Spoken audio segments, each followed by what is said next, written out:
दोस्तों एक बड़ी अपडेट आ रही है भारत और चाइना के रिलेशनशिप्स को लेकर और यहाँ पर एक स्टेटस क्यो को लेकर बात सामने आई है। कहा ही जा रहा है कि भारत ने आखिर क्यों इस स्टेटस क्यो को एक्सेप्ट किया है। दरअसल दोस्तों हिमालय की ऊंची बर्फीली चोटियों पर अब भी कड़ाके की ठंड है, आप सब जानते हैं, लेकिन भारत और बीजिंग के रिश्तों में धीरे धीरे गर्माहट लौट रही है।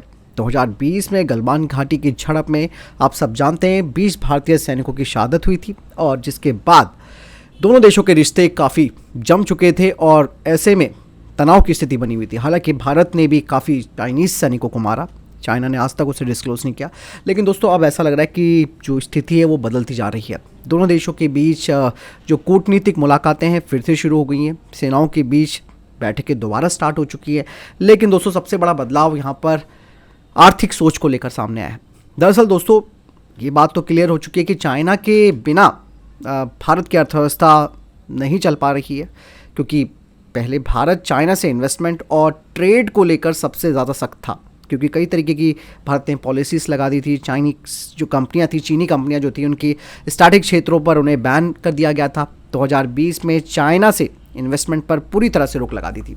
अब दोस्तों देखा जा रहा है कि भारत सरकार और उद्योग जगत अब ये मानने लगे हैं कि चाइना की टेक्नोलॉजी, कच्चा माल और पूंजी के बिना भारत वैश्विक यानी कि ग्लोबल कंपटीशन में नहीं टिक पाएगा।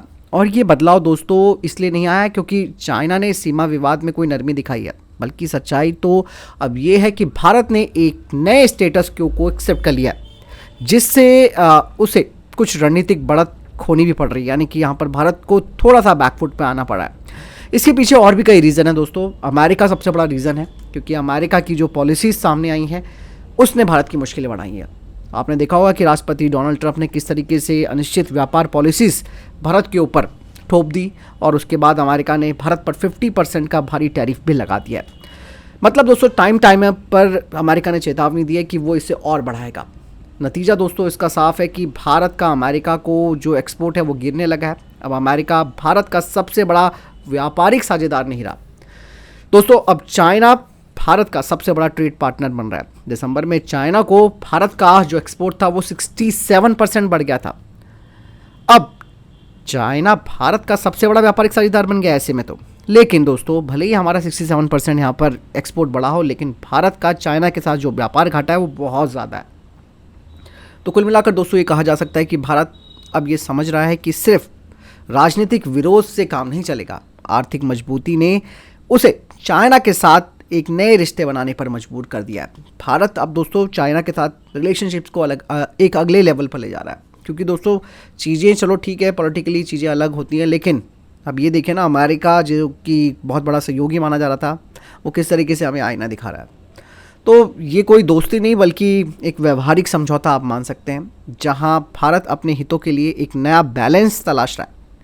तो ये चीज़ें, सिचुएशन दोस्तों जिस तरीके से भारत के सामने आई उसने भारत को मजबूर किया कि भारत चाइना के साथ ट्रेड को बढ़ाए और वहाँ से इन्वेस्टमेंट लेके आए। कच्चा माल और पूंजी, मतलब सब कुछ चाइना के पास इस वक्त है और वो पहले से ही ये सब चीज़ करता रहा है। गलवान के बाद थोड़ा बहुत इस चीज़ में ऊपर नीचे हो गया था, ऑलमोस्ट उनकी ऐप्स भी बंद कर दी थी। आप देखिएगा आने वाले टाइम में मुझे लगता है कि शायद इनकी ऐप्स वगैरह जो थी, जो बैन थी चाइनीज़, वो भी शायद भारत में अब ऑन हो जाएंगी, क्योंकि यहाँ पर दोस्तों जो बहुत ज़्यादा ज़रूरी हो गया है इकोनॉमिक हितों को देखते हुए, क्योंकि व्यापार अगर भारत का कमज़ोर होगा तो हमारी डेफिनेटली इकोनॉमी पर भी इसका बड़ा असर पड़ेगा।